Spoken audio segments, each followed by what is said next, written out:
वालेकुम अस्सलाम। वालेकुम अस्सलाम। वालेकुम अस्सलाम।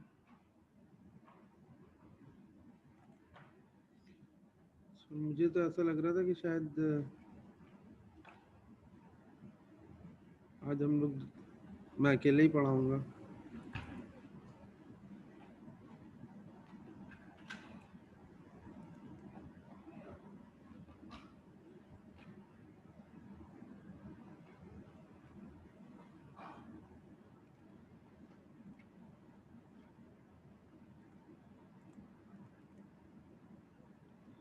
ये लेक्चर नंबर 3 क्या अपलोडेड नहीं है एलएमएस के ऊपर?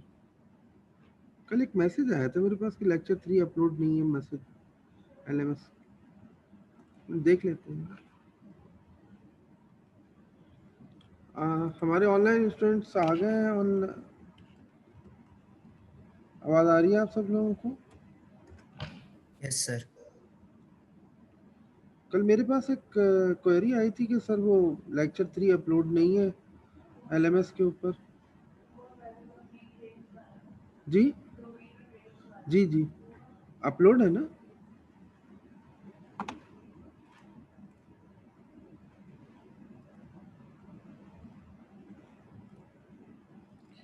अच्छा जनाब, लास्ट क्लास में हमने लेक्चर 6 कंप्लीट कर लिया था या हो चल रहा था?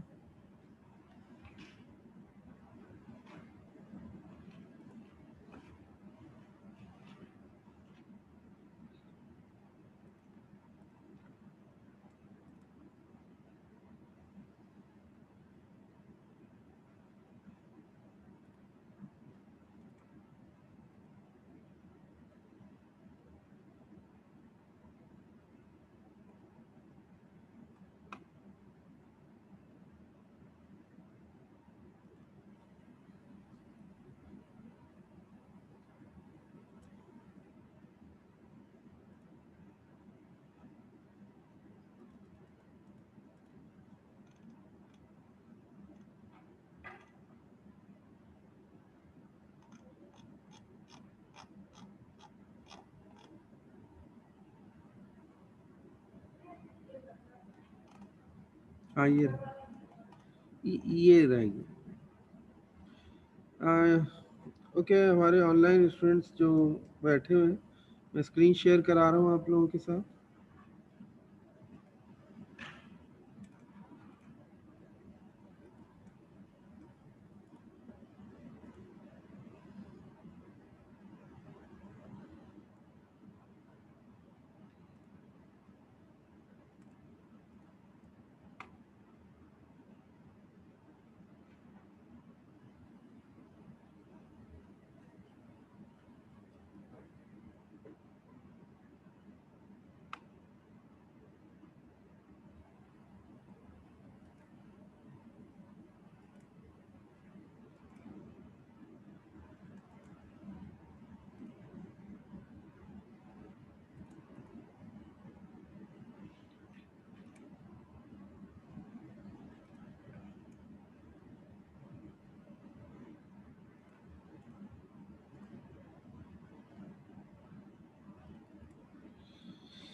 ओके क्लास, बिस्मिल्लाहिर्रहमानिर्रहीम। हमारी जो डिस्कशन चल रही थी लास्ट उसमें, वो यही थी कि सर जी बेटा। सर हम चैप्टर 7 पे थे, एरिया ऑफ सेक्टर तक कर लिया था हमने। Are you sure? सर मेरे पास तो नोट्स बने हुए हैं, बस सही है हैंड रिटन वो भी। बेटा। हम ये थोड़ी कह रहे हैं, मैं तो सिर्फ इसलिए पूछ रहा हूँ कि शायद मिसअंडरस्टैंडिंग हो रही थी मुझे। मैं चैप्टर 7 स्टार्ट कर देता हूँ। यस सर, वो रेडियंस किस तरह में वो पाई से माइनस करके वो हाँ सही है, माइनस और प्लस 360 कर देते हैं ना, वो वाला वहां तक पहुंच गए। सही है, समझ में आ गया, याद आ गया।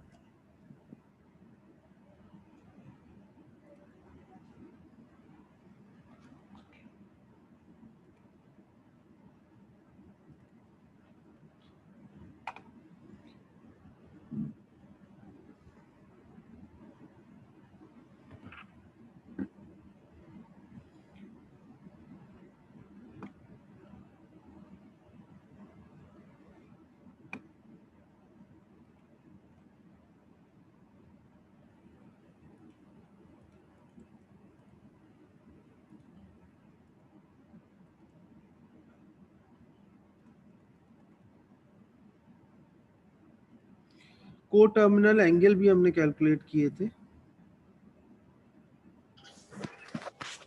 यस सर, कोऑर्डिनेट उसमें ही क्या था ना कि माइनस से प्लस 360 करते जाते थे जब तक उससे छोटा आंसर ना आ जाए। जी हाँ।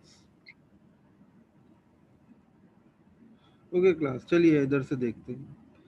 इसमें आपको याद होगा कि एरिया ऑफ सेक्टर का फॉर्मूला मैंने कैलकुलेट किया था।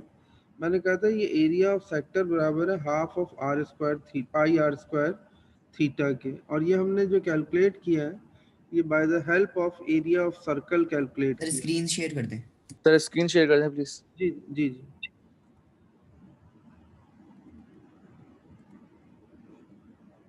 मैंने कहा था कि ये एरिया ऑफ सेक्टर का फॉर्मूला ये ड्राइव हुआ है, और कहाँ से ड्राइव हुआ है इसको समझ लेते हैं। मैंने कहा ये सर्कल है, इस सर्कल का area of circle pi R square है, ठीक है। फिर उसके बाद मैंने कहा कि ये सेक्टर है, ठीक है।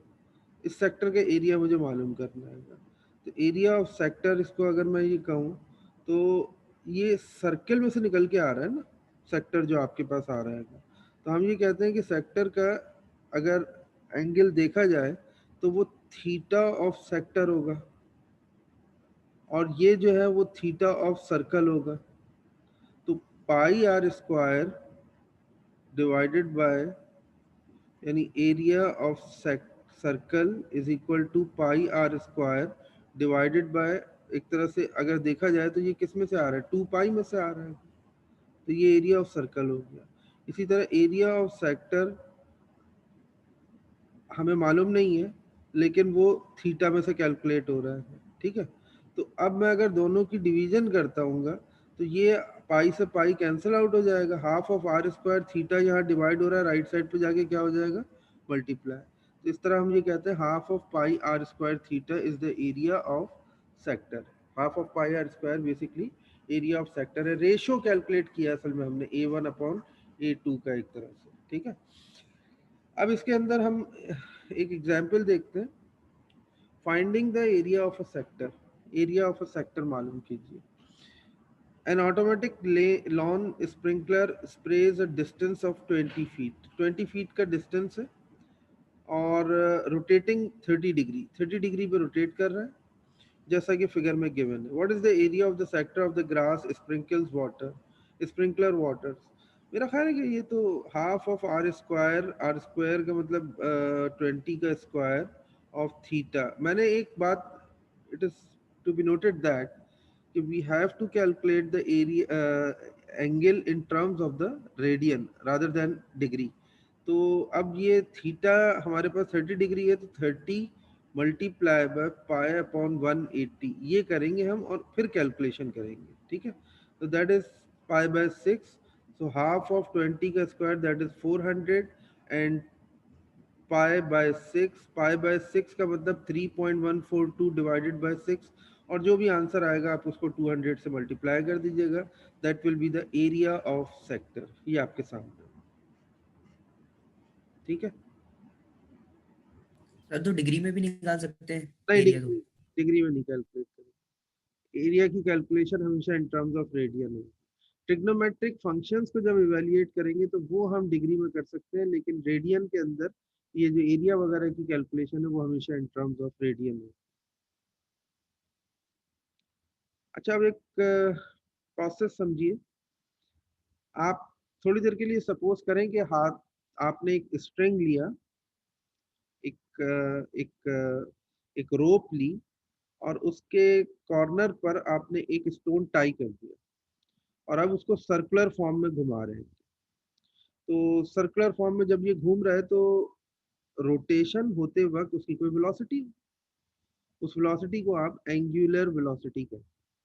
असल में वेलोसिटी का फॉर्मूला होता है डिस्टेंस डिवाइडेड बाय टाइम, या डिस्प्लेसमेंट डिवाइडेड बाय टाइम। तो डिस्प्लेसमेंट कितनी हो रही है, ये लीनियर है, और टाइम कितना कंज्यूम हो रहा है, तो ये वेलोसिटी आपके पास आ जाएगी रेक्टिलिनियर मोशन में, अगर कोई बॉडी इस तरह मूव कर रही है। लेकिन एंगुलर मोशन में, एंगुलर मूवमेंट पे इसके कैरेक्टरिस्टिक थोड़े से चेंज हो जाते हैं। और हम ये कहते हैं कि एंगुलर वेलोसिटी ओमेगा से रिप्रेजेंट करते हैं, this is not W, this is omega, is equal to theta by T के बराबर है। थीटा बेसिकली क्या है, ये डिस्प्लेसमेंट है, angular displacement. Theta represents the angular displacement divided by the time, तो वेलोसिटी आ जाएगी, और that velocity is omega is also known as the angular velocity. ये ड्राइव देखिए मैंने भी वहीं से किया, इन्होंने भी, मैंने देखा भी नहीं था इसको, लेकिन जाहिर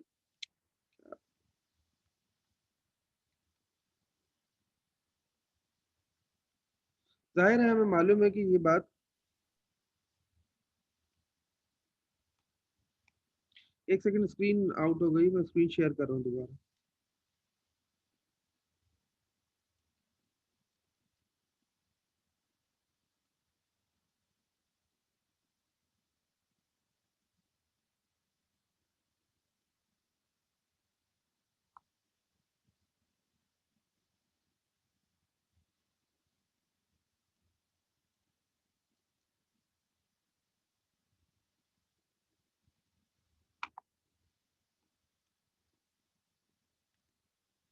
सर ये एंगुलर मूवमेंट का मतलब क्या है, मतलब किस जगह मूवमेंट?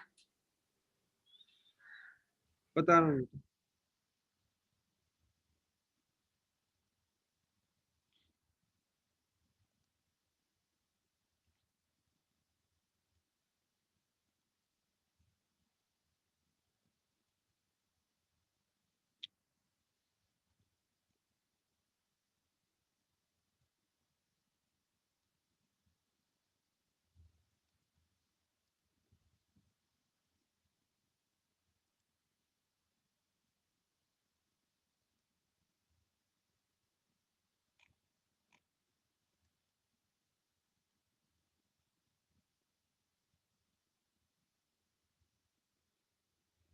क्या मसला है?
अच्छा जरा, एंगुलर मूवमेंट का मतलब यह है कि ओमेगा एंगुलर वेलोसिटी बराबर है डिस्प्लेसमेंट। तो डिस्प्लेसमेंट कौन सी हो रही है?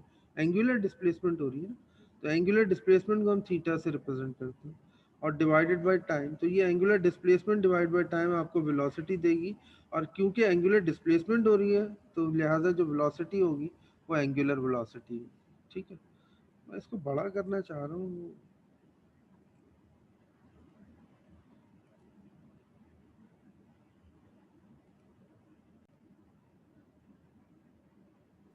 तो सर ये जो डब्ल्यू है ये निकालते क्यों है? किसकी वैल्यू निकालते क्यों? एंगुलर जो आपने बताया। उनसे बोलेगा कि एक बॉडी मूव कर रही है, एंगुलर डिस्प्लेसमेंट इतनी है, टाइम इतना कंज्यूम हो रहा है, बताओ एंगुलर वेलोसिटी क्या है? अच्छा अच्छा, सही।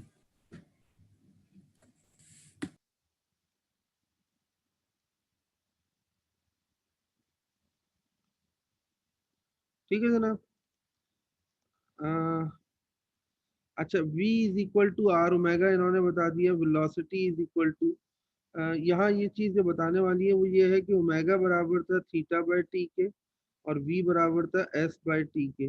अगर इन दोनों का रिलेशनशिप बनाएं तो वो कुछ इस तरह बनेगा कि t is equal to theta by omega, और t is equal to s by v, इस तरह से बनेगा। ठीक है, तो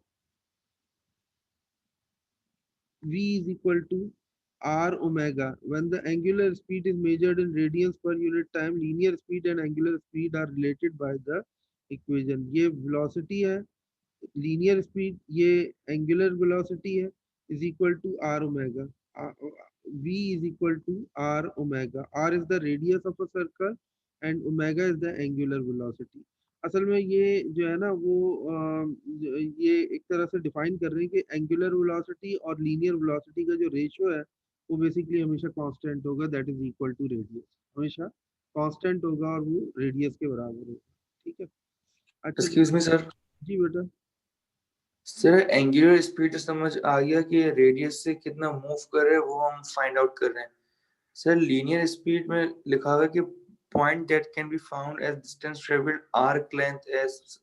सर दोबारा बताइए लीनियर स्पीड बेसिकली क्या होती है और क्या बताती है और क्यों कैलकुलेट करती है? The linear speed v of the point, किसी भी पॉइंट की जो लीनियर स्पीड है, ये असल में देखिए जब सर्कल में ये मूव कर रहा है ना, फर्ज करें इस पॉइंट पर अगर मैं इस स्टोन को छोड़ दूं तो ये कैसे जाएगा, यूं जाएगा ना सीधा मूव करते हुए, समझ रहे हैं ना मेरी बात, यूं जी स्ट्रेट मूव करता है, जिस वेलोसिटी से मूव करेगा that is velocity, linear velocity.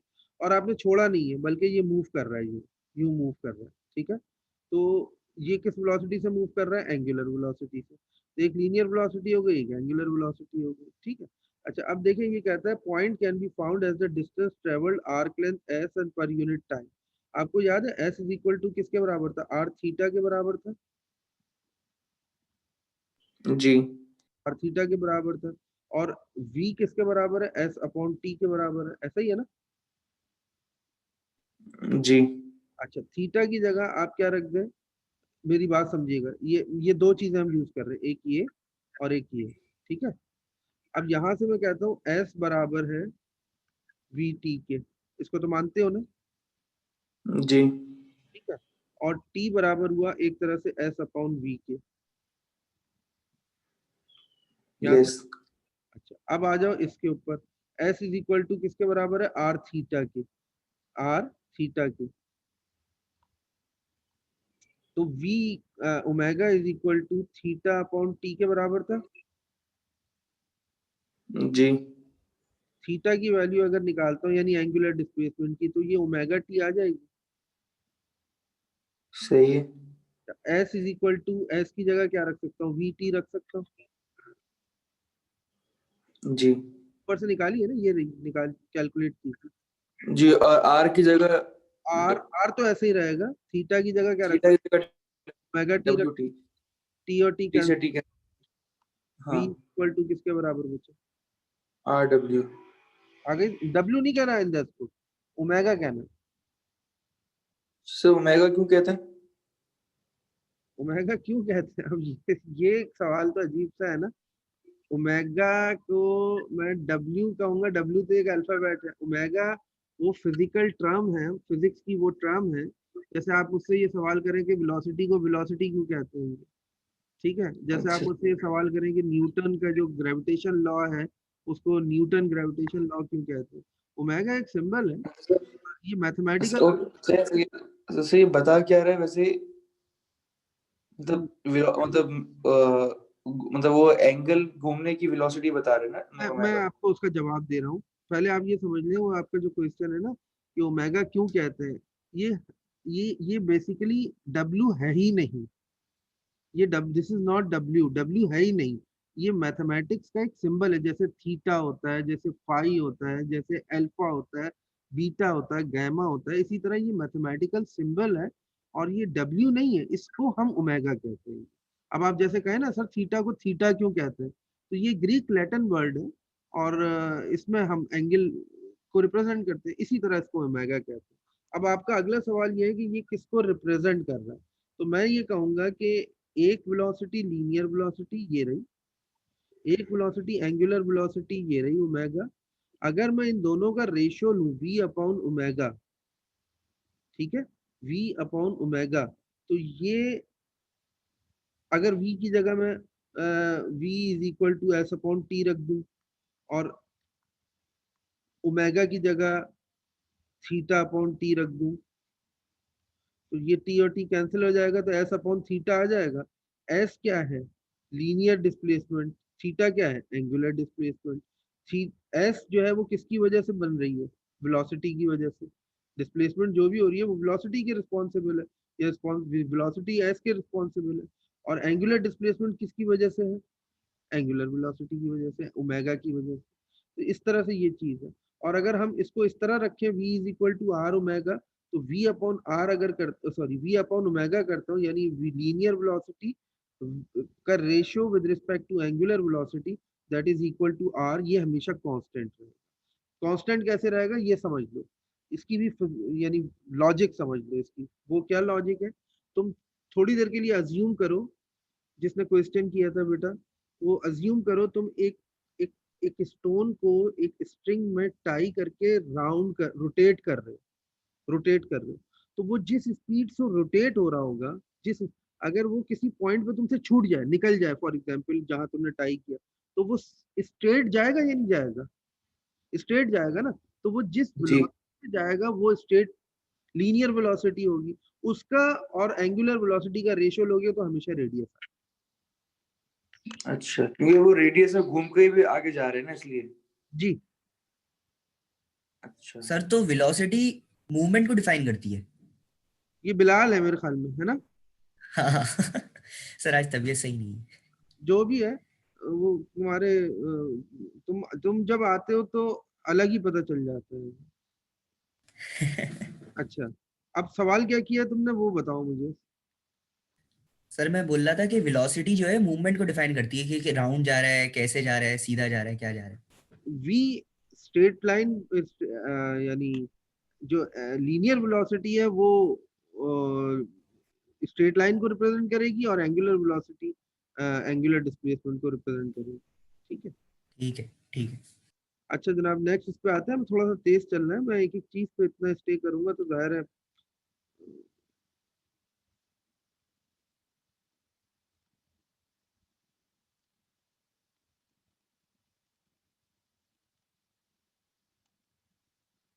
अच्छा जनाब, finding a linear speed, a bicycle has 28 has wheels 28 inches in diameter. A tachometer determines that the wheel are rotating at 180 rpm revolution per minute. ठीक है। Find the speed of the bicycle is traveling down the road. Wheel के घूमने से हो क्या रहा है, wheel किस फॉर्म में घूम रहा है, सर्कुलर फॉर्म में। साइकिल किस फॉर्म में आगे बढ़ रही है, straight. Linear form, straight line. ऐसा ही हो रहा है ना। वो स्ट्रेट लाइन मूवमेंट ना हो अगर एंगुलर मूवमेंट ना हो। जैसे जैसे एंगुलर मूवमेंट हो रही है वैसे वैसे स्ट्रेट लाइन मूवमेंट हो रही है। ठीक है। तो ये कहते हैं कि अगर आपको कैलकुलेट करना है तो 180 रोटेशंस पर मिनट, रोटेशंस पर मिनट 2 पाई, रोटेशन जो हो रही है, रोटेशन पर मिनट कह रहा हूँ मैं, तो गौर से देखना क्या हो क्या रहा है। 180 रोटेशंस पर मिनट मल्टीप्लाई बाय रोटेशन जब होती है तो कितना एंगल बनता है, 2 पाई आर का बनता है। एंगल नहीं बनता बेसिकली, पूरी रोटेशन में सरगम फेयरेंस जो बनता है, सरगम 360 बनते हैं। रोटेशन जब होती है 260 360 2 पाई आर के इक्वल होता है ना सरगम फेयरेंस। भाई साइकिल का व्हील जब एक चक्कर कंप्लीट करेगा तो वो पूरा एक सरगम फेयरेंस मूव करता हुआ आएगा, पूरा जहां से मूव करना शुरू किया था वहां से वापस मूव करता हुआ आएगा। तो इट कवर्स 2 पाई आर, क्योंकि सरगम फेयरेंस का फॉर्मूला डिवाइडेड बाय पर minute, minute 2 pi radian divided by rotation. ठीक है। तो रोटेशन से रोटेशन कैंसिल आउट हो जाएगा, 2 pi R per minute is equal to ये 180 multiply by 2 that is 360 pi. और ये एक तरह से एंगल अगर रेडियन पर मिनट पे हमने लिया था तो ये रेडियन पर मिनट हो गया आपके पास ना। तो ये हम कह सकते हैं कि that is equal to 360 pi के बराबर आ गया। अब v is equal to are omega के बराबर है। ओमेगा, ओमेगा जो है वो कैसे कैलकुलेट हुई है, 360 पाई। और रेडियस हमारे पास कितना है, यहाँ इन्होंने बताया था व्हील का डायमीटर कितना है 28, तो व्हील का रेडियस कितना हुआ, दैट इज 40। ठीक है। तो v इज इक्वल टू ये r है और ये एक तरह से ओमेगा है। ठीक है। अच्छा सर जनाब, लेकिन हमने पीछे तो पढ़ा था कि लीनियर स्पीड ऐसे निकल सकती है v is equals to s upon t। v is equal to s upon t से कैलकुलेट होती है, लेकिन ये भी तो बताया था कि v is equal to are omega के भी बराबर होती है। अभी तो हाँ रिलेशन, लेकिन अगर उससे करेंगे तो कैसे होगा? तो उसके लिए लीनियर स्पीड चाहिए ना, तो वहां पे लीनियर स्पीड थोड़ी है, 180 रोटेशन पर मिनट है, रेवोल्यूशंस पर मिनट। नहीं, लीनियर स्पीड तो निकालने के लिए यही फॉर्मूला यूज होता है ना, लीनियर स्पीड तो है ही v, तो v is equals to s upon t. हाँ तो हमने फॉर्मूला तो यही अप्लाई किया ना, v equal to are omega का, एस अपॉन टी का थोड़ी अच्छा अप्लाई किया। अच्छा अच्छा, क्यों? हमारे पास टाइम नहीं था मेरे ख्याल से। जी, using right triangle to evaluate trigonometric function, ये राइट ट्राइंगल है, बस इतना समझो, ठीक है।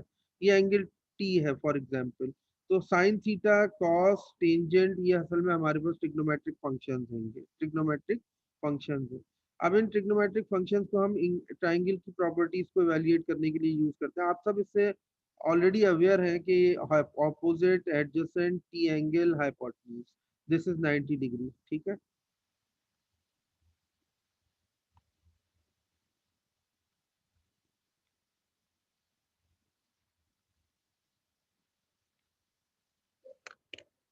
जी 10 चैप्टर। जी, असल में हम जिस तरह ओपन स्टैक्स की बुक को फॉलो कर रहे हैं ना, इस तरह से नॉर्मली लोग फॉलो नहीं करते, वो कुछ स्पेसिफिक टॉपिक पढ़ा देते। हमारा तरीकाकार यह है कि हमने जो है वो पूरी बुक को कंसीडर किया, पूरी बुक। आप देखेंगे कि चैप्टर 1 प्री रेक्विजिट से लेके एंड तक, चैप्टर 11 तक, चैप्टर 10 इंक्लूड नहीं है, चैप्टर 11 है, तो टोटल 10 चैप्टर की एक एक एक्सरसाइज के हर तरह के क्वेश्चन हमने किए। इसमें एक बात मैं आपको बता दूं कि अब मैं इसको स्क्रूटनाइज कराऊंगा, और इस तरह से कराऊंगा कि आपको कुछ स्पेसिफिक एक्सरसाइजेस बताऊंगा जो कि फाइनल एग्जाम प्रिपरेशन के लिए आपको फॉलो करनी होगी। इसलिए कि पूरा कोर्स तो इस तरह बहुत ज़्यादा बड़ा हो जाएगा ना, वो जाहिर है आपको, आपके लिए हर, मैंने ऑलरेडी आपके साथ एक प्रैक्टिस क्वेश्चंस की लिस्ट शेयर की है। मैंने I have already shared the list of practice questions. तो वो प्रैक्टिस क्वेश्चंस हैं, अगर आप उनको प्रैक्टिस कर रहे थे हर एक्सरसाइज से, मैंने 5 7 10 यानी 10 to 15 का एवरेज है। अगर आप उनको अच्छे तरीके से कर लेते हैं तो यानी इसका मतलब है बहुत इजीली आप कर सकते हैं। लेकिन उसके बावजूद मैं फाइनल एग्जाम से पहले कुछ एक्सरसाइजेज आपको कट डाउन करवाऊंगा कि ये एक्सरसाइजेज की जरूरत नहीं है, अगर आप नहीं भी अटेम्प्ट करते डजेंट मैटर, लेकिन जो एक्सरसाइजेज हैं ये फाइनल एग्जाम के लिए प्रिपेयर करनी है, ठीक है। सर लेकिन जो प्रैक्टिस क्वेश्चंस थे वो शुरू वाले टॉपिक्स के लिए ही दिए थे आपने, जो बाद वाले टॉपिक्स थे फिर उसके बाद प्रैक्टिस क्वेश्चंस देना बंद ही कर दिया आपने। अच्छा, नहीं दिए मैंने, चले आप मुझे एक काम कीजिएगा बेटा, क्या नाम है आपका? फातिमा। फातिमा, आप मुझे 4 बजे 4:30 बजे तक एक रिमाइंडर दे सकती हैं? ठीक है सर, मैं दे दूंगी। काइंडली मुझे रिमाइंडर दे दीजिएगा, मैं एलएमएस पे भी अपलोड कर दूंगा, व्हाट्सएप पे भी शेयर कर दूंगा सारे चैप्टर्स की ठीक प्रैक्टिस क्वेश्चंस की लिस्ट। है सर, थैंक यू। ओके, ठीक है जनाब। अब ये हमारे पास है, इसको आप कह सकते हैं कि ये,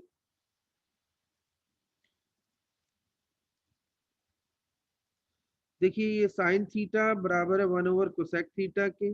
पहले तो ये समझ लें कि sec theta hypotenuse upon adjacent, cos theta that is cosec theta hypotenuse upon opposite, and cotangent यानी टेंजेंट का इनवर्स होता है ये, that is adjacent upon opposite. यहाँ पर इन्होंने ये सारे ट्रिग्नोमेट्रिक फंक्शंस दे दिए हैं आपको। अगले अगर हम स्लाइड पर सर ये जाएं। चैप्टर 11 है या 10 है? जी ये चैप्टर 11 है या 10 है? बिलाल, ये चैप्टर नंबर 7 है बेटा। अच्छा अच्छा, 7 पे ही है। नहीं अभी आपने बोला था ना कि हम ये 11 है, पता नहीं क्या, तो मुझे लगा शायद। क्वेश्चन किया था एक स्टूडेंट ने मुझसे कि कितने चैप्टर है, तो मैंने कहा था 10 चैप्टर है, 11 चैप्टर, 10 चैप्टर है, चैप्टर नंबर 10 इंक्लूड नहीं है, तो 11 चैप्टर तक हमारे पास टोटल 10 चैप्टर्स का है, ठीक है। ओके। अच्छा, ये एक ट्राइंगल दिया इन्होंने, आप देख सकते हैं, sine alpha cos alpha tangent alpha बराबर है opposite upon hypotenuse adjacent upon hypotenuse. तो ये सारी चीजें वैल्यूज अगर आप रख दे तो ये राइट एंगल ट्राइंगल सॉल्व हो जाएगा आपके पास, ठीक है। इसके बाद आते हैं हम नेक्स्ट इसके ऊपर, यहाँ ये कहते हैं कि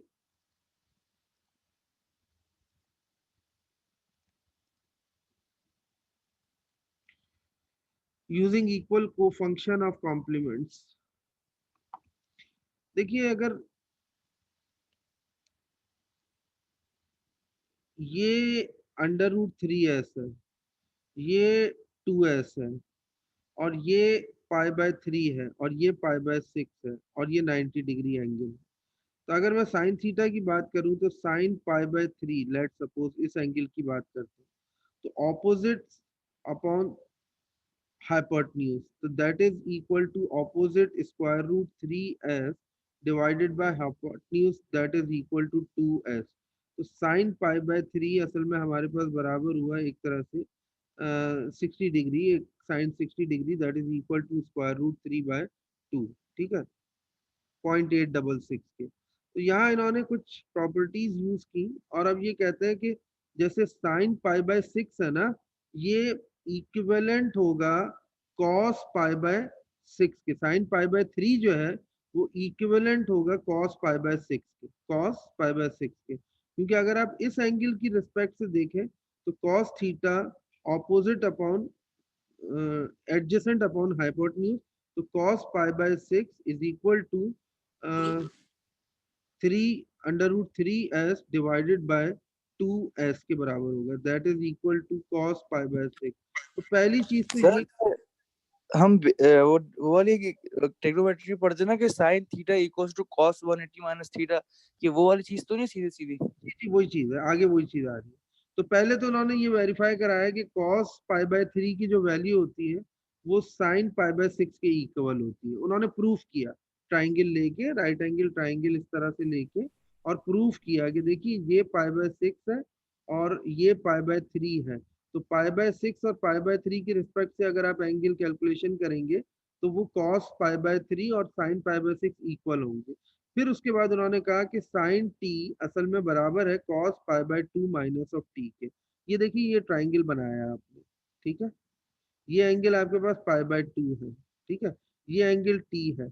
अगर ये एंगल निकालना, ये एंगल एक्स है लेट सपोज, या 45 है लेट सपोज, तो π/2 में से 45 माइनस करेंगे तो ये जो चीज है ये एंगल आ जाएगा आपके पास, ऐसा ही है ना। तो यहाँ ये कहते हैं साइन थीटा बराबर है cos 90 माइनस थीटा के।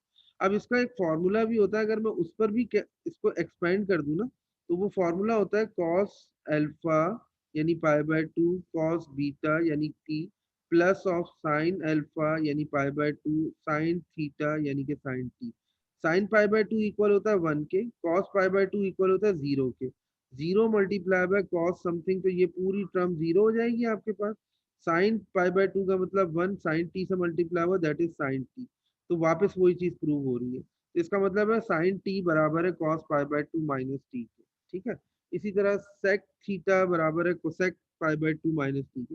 ये एंगल्स हैं, ये आपको याद रखने होंगे, इससे आप फर्दर ट्रिग्नोमेट्रिक फंक्शंस को कैलकुलेट करते हैं। ये कहते हैं साइन टी बराबर है 5/12 के, फाइंड cos π/2 माइनस टी। तो cos π/2 माइनस टी बराबर है साइन टी के, ऐसा ही है ना। तो cos π/2 माइनस टी बराबर है साइन टी के, और साइन टी खुद क्या है 5/12 है, ऐसा ही है ना, ठीक है। तो साइन टी और cos π/t अगर ये आपने यहाँ पर इस तरह से कैलकुलेट किया तो ये इसने कहा था फाइंड cos π/2 माइनस टी बताइए, तो ये चीज खुद भी 5/12 के बराबर हुई ना, क्योंकि साइन टी भी 5/12 के बराबर है, ठीक है। आगे देखते हैं, बहुत सिंपल क्वेश्चन है, ट्रिग्नोमेट्री की ज़ाहिर है इंट्रोडक्शन है ये। और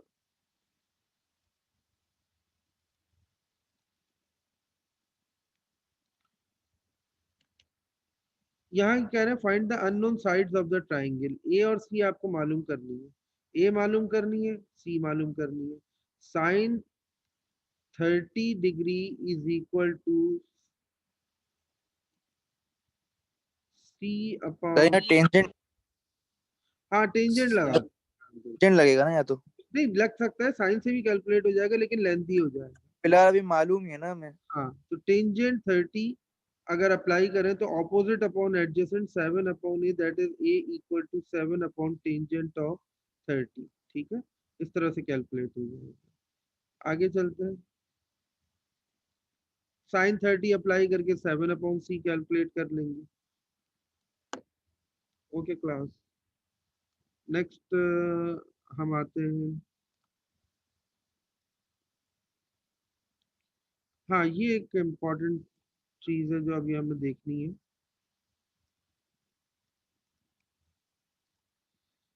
angle of depression, angle of elevation, ये एक टॉप है किसी टॉम का, ठीक है, और आप यहाँ खड़े होके ऊपर देख रहे हैं, तो ये जो है एंगल ऑफ एलिवेशन बनेगा।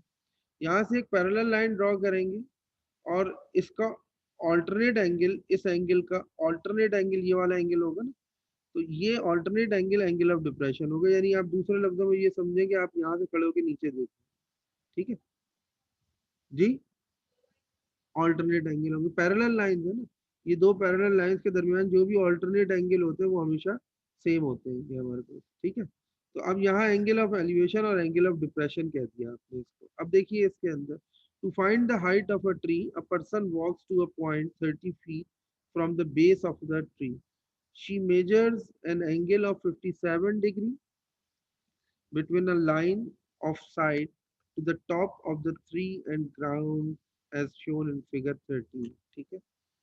अब इसमें ये कहते हैं कि आपको हाइट ऑफ द ट्री निकालनी है।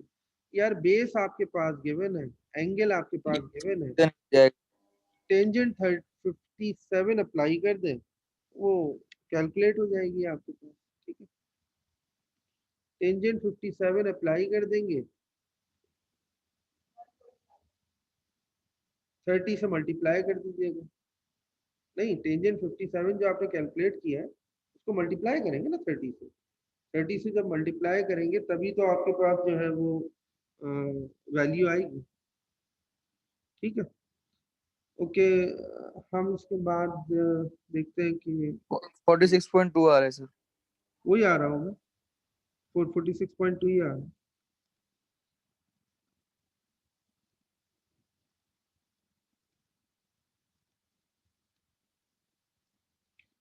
Trigonometric function using the unit circle, unit circle बस एक बात याद रखना, रेडियस 1 होगा, यूनिट सर्किल का रेडियस ऑलवेज 1 होगा। A unit circle has center at 0, 0 and the radius in 1. In a unit circle, the length of the intercepted arc is equal to the radian measure of the central angle T. अब इसके बाद ये कहते हैं x y be the end point of a unit circle. x y basically end point है unit circle के of an arc of arc length s. The x y coordinates of this point can be described as a function of angle. आगे देखते हैं, वो कहता है कि ये समझ लो x is equal to r cos t, y is equal to r sine t. Basically ये आया कैसे था, आप ये कहते हैं साइन थीटा बराबर है ऑपोजिट अपॉन हाइपोटेन्यूज के, ऑपोजिट अपॉन हाइपोटेन्यूज के। तो ऑपोजिट अपॉन हाइपोटेन्यूज अगर हम कैलकुलेट करेंगे तो y अपॉन हाइपोटेन्यूज क्या है 1 है, तो y इज इक्वल टू, ये डिवाइड हो रहा है यहाँ जाके मल्टीप्लाई हो जाएगा, तो रेडियस 1 है तो x cos t, t के बराबर हुआ, y sin t के बराबर हुआ। ये अगर हम मालूम कर लें तो कोई भी कोऑर्डिनेट की ट्रांसफर, असल में पता है ये क्या चीज़ है, ये बेसिकली ट्रांसफॉर्मेशन है कार्टेशियन वैल्यूज, कार्टेशियन कोऑर्डिनेट की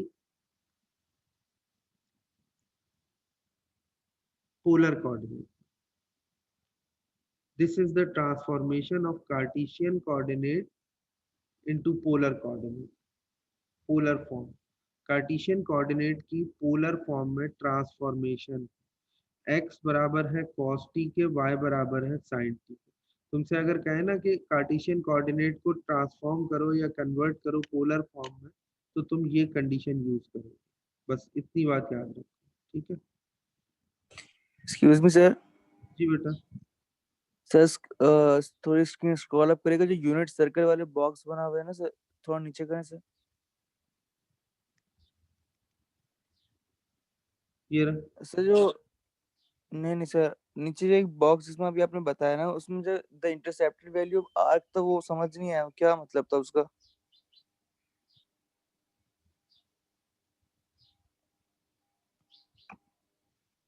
सर यार यूनिट सर्कल, हाँ ये वाला जो सर इसमें है ना, ये लिखा हुआ है ना कि इस बॉक्स में लिखा हुआ है सर कि the length of the intercepted arc is equal to the radian measure of central angle T। ये समझ नहीं आया क्या मतलब इसका। आर्क लेंथ जो है ना, arc length, the length of the intercepted arc, यानी कि ये जो आर्क लेंथ एस है वो radian measure of the central angle t के बराबर है। Radian measure of the central angle t, t का मतलब s is equal to r theta होता है ना बेसिकली। जी ये इसके बता रहे हैं कि रेडियन मेजर जो भी कुछ होगा, रेडियस तो तुम्हारे पास 1 होगा, 1 यूनिट होगा। अच्छा, आर्क रेडियस को जो एंगल गिवन है उसको हम रेडियन मेजर में कन्वर्ट करके रेडियस से मल्टीप्लाई करेंगे तो आर्क की लेंथ आ जाएगी। आर्क की लेंथ आ जाएगी, क्योंकि रेडियस तुम्हारे पास 1 है इस वक्त। ठीक है, ठीक है सर, थैंक यू। अच्छा जनाब, इसमें देखते हैं नेक्स्ट। इसमें नकीबा आप याद रखिएगा, आज एलएमएस के ऊपर हमें प्रैक्टिस क्वेश्चंस की जो लिस्ट हमने शेयर की थी, आई थिंक कि वो शायद चैप्टर 3 या चैप्टर 4 तक की थी। आज हमें सारे रेस्ट ऑफ द चैप्टर्स जितने भी हैं उन सब की लिस्ट अपलोड कर दी। व्हाट्सएप पे तो भेजें, लेकिन एलएमएस के ऊपर उसका सारा रिकॉर्ड होना चाहिए। सिर्फ ईआरपी के जो मार्क्स हैं हमारे, वो आप जीमेल ड्राइव पे हम शेयर कर रहे हैं, लेकिन जो प्रैक्टिस क्वेश्चंस की लिस्ट है वो प्रैक्टिस क्वेश्चन पुराना वाला हम रिमूव कर देंगे, और अब जो अपलोड करेंगे उसमें सारे क्वेश्चन हैं। वो जो पूरी एक लिस्ट हमने बनाई है ना प्रैक्टिस क्वेश्चंस की, उसको हमें we have to upload on LMS. आज हम कर देंगे। अच्छा जनाब, ये हम थोड़ा सा देख लें।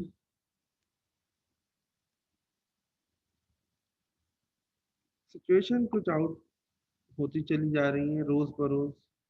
Cases of corona patients increase होते चले जा रहे हैं, एंड वी नेवर नो के आगे। कल मैंने सुना था कि कोई वो आई है रिकमेंडेशन कि 24 से क्लोजर होने जा रहा है, लेकिन वो शायद प्राइमरी क्लासेस के लिए है, ये ऐसे वो मिडिल स्कूल के लिए। मिडिल स्कूल की। हाँ, आईबी की डेट शीट आ गई, 28 से पेपर स्टार्ट हो रहे हैं, लेकिन मैंने कहा ना कि सिचुएशन पे डिपेंड करता है कि इस वक्त सिचुएशन, अल्लाह रहम करे, अपना सबको अपने हिफ्ज़ अमान में रखे। लेकिन जी यही एक प्रॉब्लम है, क्योंकि देखिए हमने उस वक्त लॉकडाउन जब किया था, तो हमसे मुराद गवर्नमेंट ने जो लॉकडाउन किया था, तो उसमें मोर देन 5000 केसेस आते थे रोजाना। ये अपनी पीक हम जिसको समझते थे। हाउएवर कि इस वक्त पीक नहीं है, लेकिन केसेस ऑलमोस्ट उसके 50% है। कल भी सुना है कि 2500 के अराउंड केसेस आए, तो डेली केसेस 300-400 इंक्रीज हो रहे हैं। अगर इसी सिचुएशन को हम प्रेडिक्ट कर दें कि ग्राफ बना रहा हूँ ना मैं आपके सामने, लेट सपोज कि ग्राफ बना रहा हूँ, डे 1 500, डे 2 समथिंग, तो exponential e to the power x का ग्राफ है ना, ये a e पावर x का ग्राफ है ना।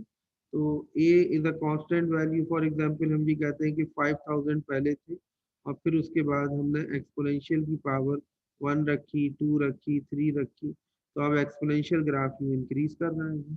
तो अब अल्लाह ना करे कि ऐसा हो, और ये बात कभी ऐसी ना हो, लेकिन ये बात तो सिचुएशन बिल्कुल क्लियर बता रही है कि अगले नेक्स्ट वीक में केसेस यहाँ तक पहुँचेंगे, और फिर उसके बाद क्या हम आता है या नहीं आता। क्योंकि हो क्या रहा है, देखिए एक सर्टेन लेवल पे ये जाता है, फिर उसके बाद फ्लैटन द कर्व होता है, और फिर फ्लैटन द कर्व होने के बाद बाय द, मतलब आप ये कह सकते हैं कि अल्लाह की रहमत से ये नीचे की तरफ आता है। हम इस चीज़ को फेस कर चुके हैं, लेकिन इस वक्त जो, बहरहाल वो छोड़े, बहुत ही डेंजरस वो वर्डिक्ट हो जाएगी अगर मैं यहाँ दूंगा तो।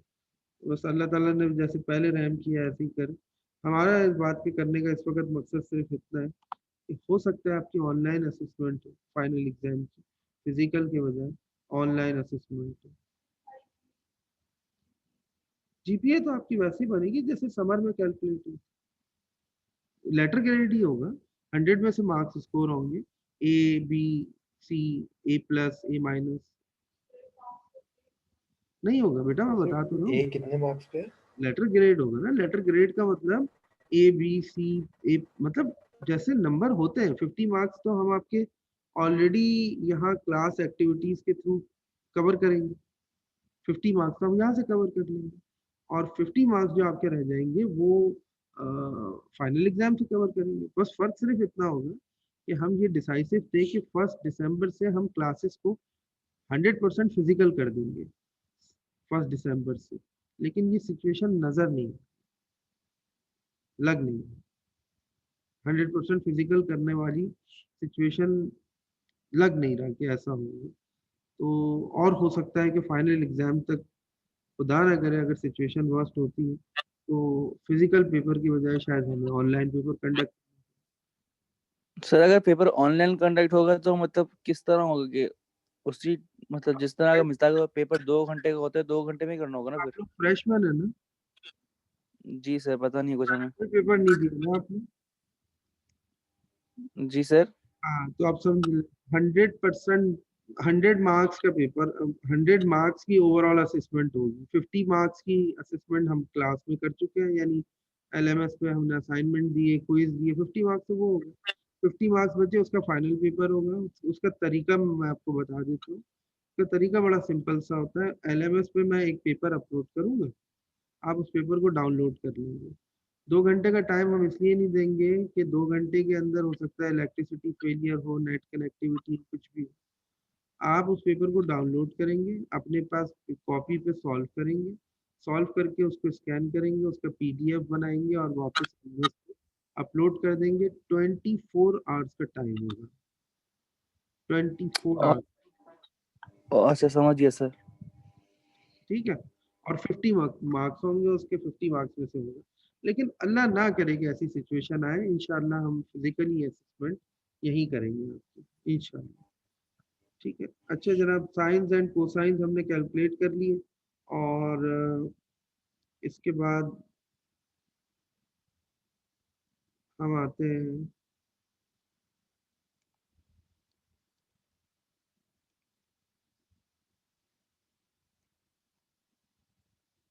Pythagorean identity. हाइपोटेन्यूज स्क्वायर बराबर है perpendicular square plus base square के। तो परपेंडिकुलर एक तरह से हमने, एक तरह से वाई एक्स बराबर था कॉस थीटा के, वाई बराबर था साइन थीटा के। तो अगर मैं पाइथागोरियन प्रॉपर्टी लगाऊं तो x square plus y square is equal to r square, and radius is 1 unit, so x square plus y square is equal to 1। ठीक है, तो ये चीज होगी, x square plus y square is equal to 1। This is the Pythagorean identity. Cosine sine मालूम करना, ये आप इस प्रॉपर्टी को यूज करते हुए इजीली मालूम कर सकते हैं। कुछ एंगल्स दिए हैं इन्होंने, इन एंगल्स को देख लेते हैं कि अच्छा हाँ, एक इम्पॉर्टेंट बात बता दो। देखिए ये याद रखिएगा, ये फर्स्ट क्वाड्रेंट है, इसमें all trigonometric ratios functions are positive, सारे के सारे पॉजिटिव होते हैं। लेफ्ट में सिर्फ साइन पॉजिटिव होता है, कॉस नेगेटिव होता है, टेंजेंट नेगेटिव होता है, टेंजेंट भी नेगेटिव होता है। इसमें सिर्फ टेंजेंट पॉजिटिव होता है, साइन नेगेटिव होता है और कॉस नेगेटिव होता है। इसमें सिर्फ कॉस पॉजिटिव होता है, साइन नेगेटिव होता है और टेंजेंट नेगेटिव होता है। ये बस याद रखिएगा। यानी आप सपोज करें ना कि ये एक आपके पास है आर्क, आप यहाँ पर हैं तो सारे पॉजिटिव होंगे, साइन निकालें, कॉस कैलकुलेट करें, टेंजेंट कैलकुलेट करें। आप यहाँ पर आए, आप साइन कैलकुलेट करेंगे वो तो पॉजिटिव आएगा, जैसे मैं साइन 120 कैलकुलेट करूंगा पॉजिटिव आएगा। But if you calculate cos 120 then you will find that it's a value, the value of this is negative. ठीक है। टेंजेंट कैलकुलेट करें, टेंजेंट 120 वैल्यू जो है वो नेगेटिव। यहाँ पर आएंगे तो आपके पास 180 से ग्रेटर वैल्यू, फॉर एग्जांपल 181, तो इसका साइन कैलकुलेट करेंगे ये नेगेटिव आएगा। अगर इसका कॉस कैलकुलेट करेंगे 181, दैट इज ये भी नेगेटिव आएगा। टेंजेंट 181 कैलकुलेट करेंगे ये पॉजिटिव आएगा। ठीक है, तो ये हमें क्वाड्रेंट समझने हैं, और फिर इस तरह से एंगल रेडियन में और डिग्रीज में रख के हमने इसके कुछ कैलकुलेट किए हैं एंगल। तो ये याद रखिएगा, ये स्पेशल एंगल्स हैं कुछ ना। इसके बाद हम आते हैं इस पर, ये देखिए first quadrant, second quadrant, third quadrant, fourth quadrant, इसकी इन्होंने कंडीशन बताई है कि अगर एंगल टी कैलकुलेट करना, ये को टर्मिनल एंगल वाली प्रॉपर्टी यहाँ यूज होगी, और अगर कोई भी एंगल हमें कैलकुलेट करना हो तो 360 में से माइनस करके या 180 माइनस करेंगे, ये प्रॉपर्टीज याद रख लीजिएगा, ठीक है। नेक्स्ट इसमें आते हैं, फाइंड द रेफरेंस एंगल, हाँ रेफरेंस एंगल कहते हैं इसको, find the reference angle of 225 degree as shown in figure 18। 225 degree का आपने रेफरेंस एंगल ये दिया हुआ है सर, और रेफरेंस एंगल अब आपको कैलकुलेट करना है। 225 दिया हुआ है, ये वाला एंगल अगर आपको मालूम करना हो तो 360 में से अगर 225 माइनस कर देते हैं, या 180 में से 225 माइनस, सॉरी मैं आपको समझाता हूँ, देखिए ये जो ये है एंगल, ये यहाँ से बना है ना, अब अगर आपसे ये कहे कि ये एंगल यहाँ तक आके कितना है 180, आप कहेंगे 180। अच्छा, उसके बाद टोटल एंगल कितना है 225, मुझे अगर फॉर एग्जांपल सिर्फ ये वाला एंगल मालूम करना हो, ये वाला, ठीक है, तो मैं ये कहता हूँ 225 थर्ड क्वाड्रेंट में है, तो reference angle 180 minus of 225 modulus करूंगा थर्ड क्वाड्रेंट की वजह से, तो ये एंगल आपके पास -45 आएगा, और 45 का मतलब होगा 45 डिग्री, तो ये रेफरेंस एंगल 45 डिग्री मालूम है। इसका एक और भी तरीका है, वो तरीका ये है कि आप सर इसमें हम 270 माइनस 225 भी तो कर सकते हैं, तब भी बिल्कुल आंसर कर सेम सकते आएगा। हैं, आप 270 माइनस 225 करेंगे तब भी आपके पास आंसर 45 डिग्री ही आएगा, ठीक है, वो पॉजिटिव होगा, लेकिन जो कैलकुलेशन का तरीका है वो यही है कि 180 में से मॉड्यूलस लेके हम माइनस कर सकते हैं, स्टैंडर्ड तरीका ये है, वरना जो आपने बताया है, यू हैव सर टोल्ड तो द राइट 270 थिंग। तो दिया हुआ भी नहीं है ना। हाँ, you have told the right thing, नहीं 270 तो हमें मालूम है, थर्ड क्वाड्रेंट कंप्लीट होगा तो 270 ही होगा एंगल, ठीक है। हाँ सर। इसी तरह से आगे भी कुछ एंगल दिए हैं, वो आप देख लीजिएगा कैलकुलेट करके क्या है। यहाँ इन्होंने कुछ ये फिगर, मैं चाहूंगा कि आप लोग देख लें, बस इस फिगर को थोड़ा सा ऑब्जर्व कर लें, इसमें कोई चीज़ ऐसी खास बताने वाली नहीं है, मुख्तलिफ रेडियन और डिग्रीज के ऊपर एंगल्स दिए हैं वो।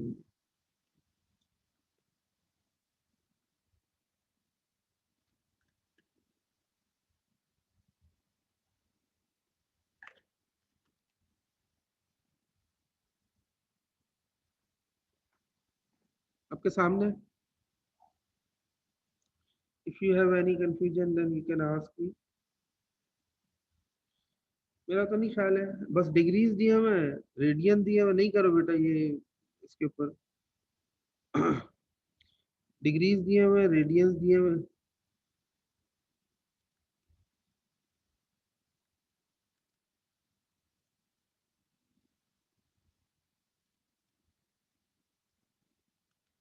ठीक है,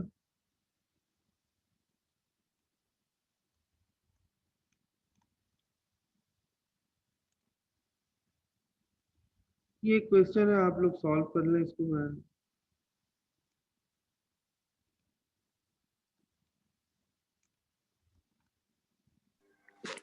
सर आप एलएमएस पे ये स्लाइड अपलोड करते हैं? आपने एलएमएस देखा है बेटा? सर मैंने स्लाइड्स मुझे रिसोर्सेज में देखा नहीं, सर पूछ रहा हूँ सर। नहीं नहीं, मैं आपको इसलिए कह रहा हूँ कि एलएमएस पे तो ऑलरेडी अपलोडेड है, अगर आपने एलएमएस देखा है तो वहां पर तो अपलोडेड है। जी सर, आप वर्किंग करते हैं, वर्किंग वाली सर? वर्किंग वाली वीडियो में से हाँ। देख सकते हैं, वर्किंग वाली तो अच्छा वीडियो में से देख सकते हैं ना, वर्किंग वाली स्लाइड कैसे अपलोड करूँगा, वो तो फिर मुझे यहाँ सही। से तो फिर करनी पड़ेगी, कॉपी करके ले जानी पड़ेगी, वो मैंने किया नहीं। हो सकता था ये काम कि वर्किंग वाली फिर मैं सेव कराता, सेव करके फिर उसको अपलोड करता, लेकिन चलिए सर, वीडियो देख से, लूंगा। ठीक है। ठीक अच्छा है। जनाब, ये क्वेश्चन दिया है, आप सारे एंगल कैलकुलेट करें जरा, सारे ट्रिग्नोमेट्रिक फंक्शंस को, sine T, cos T, tangent T, sec T, cosec T, cot T, ये ट्राइंगल दिया हुआ है आपके सामने, जरा कैलकुलेट कीजिए।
Excuse me, sir.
जी बेटा कोई सवाल कर रहे थे आप?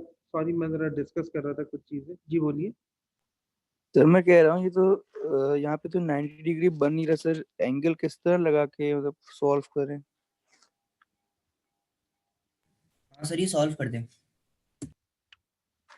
मुझे ये बताइए कि एक पॉइंट है ये रहा 1/2 और √3/2। एक्स में वैल्यू नेगेटिव है ना, वाई में वैल्यू पॉजिटिव है क्योंकि वाई तो अबव एक्स एक्सिस है और एक्स लेफ्ट हैंड साइड पर है तो ये नेगेटिव होगा। Okay sir.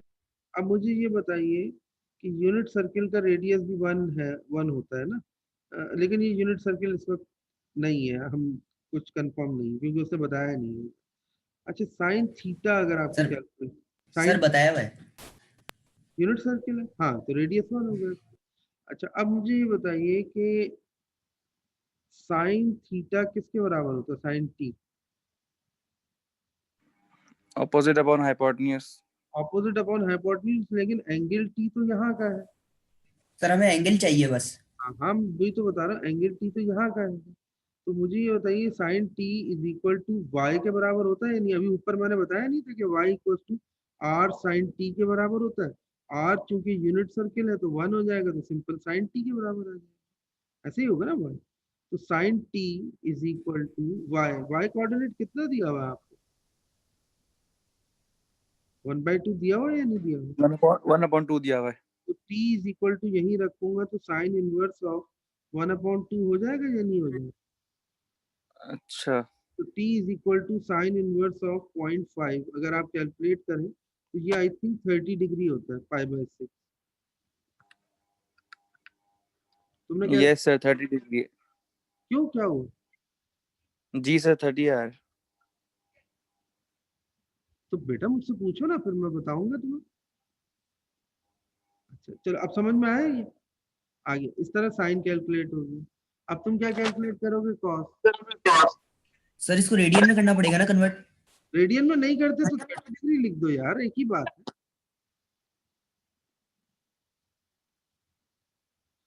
ये देखो तुम्हारे सामने sine T, cos T, tangent t सब कैलकुलेट हो गया। मैंने तो तुम्हें आगे एंगल भी कैलकुलेट करके बता दिया है। हाँ, टेंजेंट टी इसके बराबर है ना, हाइपोटेन्यूज, पाइथागोरस थ्योरम से। ठीक है जरा। अब देखिए इसमें कुछ पॉइंट, कुछ टॉपिक्स ये आगे के मैं sine t is equals to y कैसे था?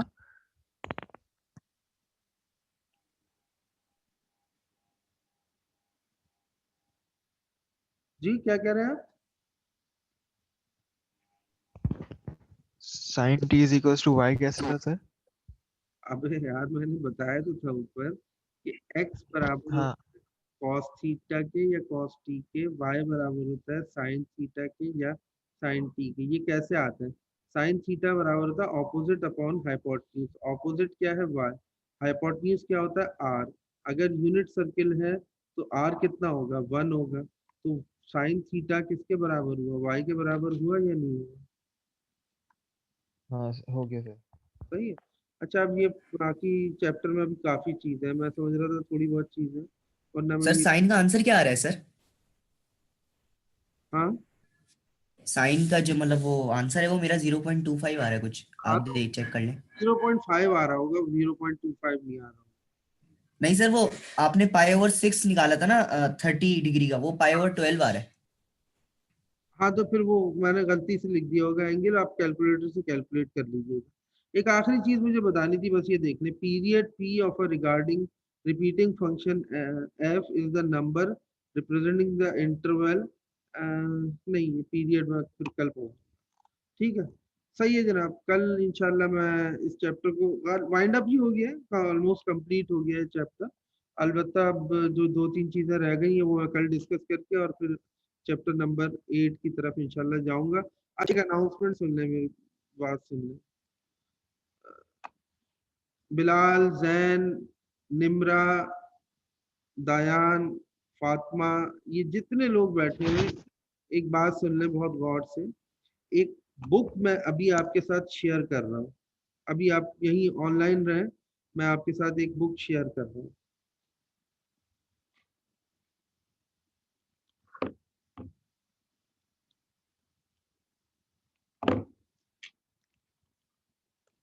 व्हाट्सएप चल रहा है आप लोगों का? जी सर। जी सर। जी सर चल रहा है।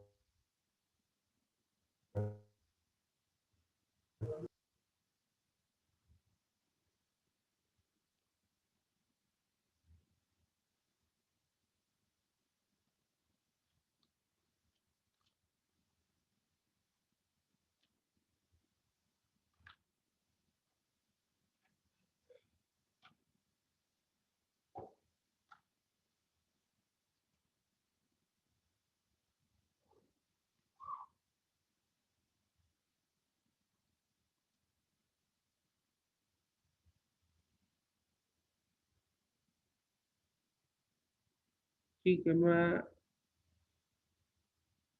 आ गया हूँगा व्हाट्सएप पे।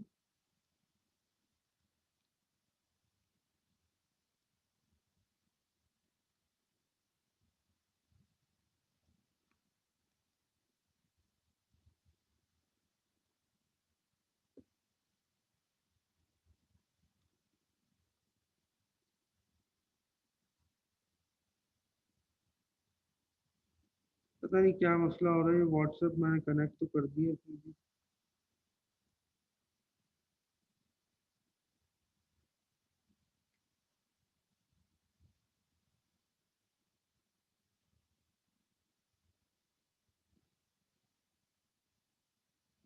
सर कहीं सीए बुक तो नहीं है ये? हैं?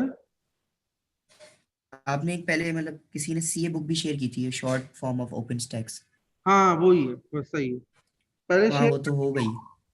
नहीं पता नहीं किसी और ने की हुई है लेकिन करी हुई है। हाँ अब सुन ले मेरी बात, मैं आपके साथ एक बुक शेयर करना चाह रहा था, college algebra. College algebra short form of ये है, एडमंड लवलेस की बुक है। और बुक नहीं है बेसिकली ये। मेरा व्हाट्सएप नहीं चला, अगर व्हाट्सएप चल जाता तो मैं अभी शेयर करा देता आप लोगों के साथ, लेकिन ये ऑलरेडी मेरे ख्याल में शेयर्ड है। ठीक है, pre calculus by Edmund Lovelace. ये समरी है, या समझ लें कि समराइज फॉर्म है पूरी ओपन स्टैक्स की बुक की। पूरी ओपन स्टैक्स की बुक की समराइज फॉर्म है। अगर आप इसको पढ़ लेते हैं ना, रैंडमली इसके क्वेश्चन अटेम्प्ट कर ले, तो मैं आई अश्योर यू कि you will never face any problem. कभी भी कोई मसला नहीं होगा, इजीली आप इसको करते हुए चले जाएंगे। 70-80 पेजेस की बुक है आई थिंक। और अब बस आप नहीं इसको, सर 141 पेजेस की। एक तो बिलाल का मसला बड़ा सवाल है, तो 141 पेजेस कह लें आप। तो ये अगर आप अटेम्प्ट कर लेते हैं तो आई होप कि इंशाल्लाह आपके लिए कोई मसला नहीं। ठीक है, तो अब इंशाल्लाह नेक्स्ट क्लास में टॉपिक स्टार्ट करेंगे। ठीक, ओके जनाब, अल्लाह ओके सर, अल्लाह हाफ़िज़। अल्लाह अल्लाह हाफ़िज़ सर, अल्लाह हाफ़िज़। अल्लाह।